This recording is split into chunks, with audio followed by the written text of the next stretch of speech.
The bus ride back to my hometown was the longest 4 hours of my life. I sat by the window, staring at the blurred green fields of the countryside, my mind a whirlwind of emotions. For the past 2 years, I had been away at army training. I had survived brutal drills, sleepless nights, and physical exhaustion that pushed me to my absolute limits. But through every agonizing mile of a ruck march, and through every freezing night in the field, one thought kept me going: coming home to my mom. My dad had passed away when I was just a kid, and ever since, it had been just the two of his. She was my rock, the person who sacrificed everything so I could grow up to be the man I wanted to be. When I made the decision to enlist, she cried, but she ultimately smiled and told me how proud she was. Over the last 24 months, our communication had been limited to brief, weekly phone calls and occasional letters. Every time we spoke, she sounded upbeat, always asking about my training, telling me she was doing great, and reminding me to eat well. She never gave me a single reason to worry. When the bus finally pulled into the station, the afternoon sun was beginning to dip below the horizon. I grabbed my duffel bag, my heart hammering against my ribs in excitement. I hadn't told her the exact day I was arriving, I wanted it to be a surprise. I walked the familiar 3 blocks to our small, suburban home. The front porch light was already on, casting a warm, welcoming glow. Taking a deep breath, I walked up the steps, took out my spare key, and quietly unlocked the front door. "Mom, I'm home," I called out, dropping my heavy bag by the entryway. I heard a sudden gasp from the kitchen, followed by the sound of a glass shattering on the linoleum floor. I rushed inside, terrified that she had hurt herself. As I stepped into the kitchen, I saw her. She was standing by the counter, frozen in shock, looking at me with wide, tear-filled eyes. "Oh, my beautiful boy," she whispered, stepping toward me. We locked in a tight embrace. I held her close, burying my face in her shoulder, feeling the familiar scent of her lavender soap. But as I hugged her, I felt something change in her posture. She winced softly and stiffened, subtly trying to pull back as if the pressure of my hug was causing her physical pain. I pulled away slightly, keeping my hands on her shoulders. "Mom, what's wrong? Are you okay?" "I'm fine, honey, just clumsy. I dropped a glass when I heard your voice. You frightened the life out of me," she said, offering a bright, familiar smile. But the smile didn't reach her eyes. There was a profound exhaustion in them that I had never seen before. As she reached down to start picking up the broken glass, the sleeve of her oversized cardigan slipped backward. That was the exact moment my heart stopped. Underneath the fabric, stretching across her forearm, was a massive, deep purple and yellow bruise. It wasn't the kind of mark you get from bumping into a coffee table. It looked like the distinct, terrifying shape of a tight, violent grip.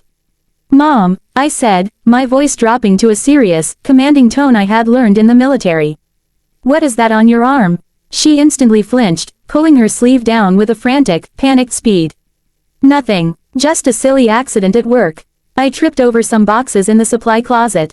My training had taught me how to read body language, how to spot when someone was hiding a threat, when someone was terrified, and when someone was lying. My mother was terrified. "Show me your arms, Mom," I said gently, but firmly. She shook her head, tears finally spilling over her eyelids. "Please, sweetie, don't worry about it. Let's just celebrate you being home. I'll make dinner. Mom, please." I took her hands, gently, careful not to apply pressure, and slowly, deliberately rolled back the sleeves of her sweater. What I saw made my blood run cold and turned my stomach to ice. It wasn't just one bruise. Both of her arms were covered in varying shades of black, blue, and fading green marks. Some were fresh, others were weeks old. I looked up at her face, my own eyes filling with tears of rage and sorrow. Without a word, I gently reached for the hem of her sweater and lifted it just enough to see her side. Dark, mottled bruising covered her ribs. This hadn't happened yesterday. This had been happening for a very, very long time. "Who did this to you?" I asked, my voice shaking with a dangerous mixture of anger and heartbreak. "Who has been hurting you, Mom?" She broke down completely, burying her face in her hands, her shoulders racking with heavy, painful sobs. I led her over to the kitchen table, sat her down, and knelt in front of her, holding her trembling hands. It took a long time for her to find her voice, but when she did, the truth tore through me like a bullet. Shortly after I left for training, she had started dating a man from a neighboring town. At first, he was charming, attentive, and kind. But within a few months, his true nature emerged. He became deeply possessive, controlling, and eventually, physically abusive. He knew I was away in the army, and he used that to isolate her. He threatened her, telling her that if she ever told me, he would come after me, or ensure she never saw me again. For 2 entire years, while I was learning how to be a soldier and protect my country, my own mother was living in a war zone at home, enduring agony just to protect me from worrying. Sitting there on the kitchen floor, looking at the marks of her survival, a profound shift happened inside me. The anger didn't disappear, but it transformed into an absolute, unshakable resolve. He will never lay a finger on you again, I told her, looking directly into her eyes so she knew I meant every word. You are safe now, I am home, and I am not going anywhere. We spent the rest of the night talking. I helped her pack a bag of her essentials, and by midnight, we were at the local police precinct. With my military ID in hand and standing firmly by her side, the authorities took her statement with the utmost seriousness. The bruises were documented, a restraining order was filed, and a warrant was issued for his arrest before the sun even rose. As we walked out of the station into the cool morning air, the weight of the last 2 years seemed to lift slightly from her shoulders. She looked tired, but for the first time in a very long time, the fear in her eyes was gone, replaced by a glimmer of hope.